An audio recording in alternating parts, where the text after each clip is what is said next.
नमस्कार. नमस्कार. या मामा बसा. काय चाललं? काय ना हे व्हिडिओ दाखवत होतो हा, हा. ताईला. चहा वगैरे काय घेणार? नाही चहा वगैरे नका. ताई एक ग्लास पाणी घ्या फक्त.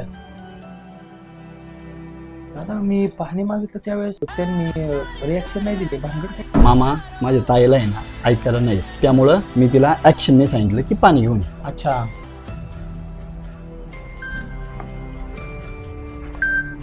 हॅलो भाऊ, हा मामा बोल की रे. माझे मित्र आहेत अजित दादा, त्यांच्या बहिणीला ऐकायला येत नाही. अरे आपल्या अण्णांनी महाआरोग्य शिबिराचं कानाफाट्यावरती आयोजन केलंय. उद्या शेवटचा दिवस आहे. लोकेशन पाठवतो, उद्या घेऊन जा ना त्यांना तिकडे. हा ठीक आहे, सांगतो मी त्यांना उद्या यायला तिथं. हा घेऊन जा.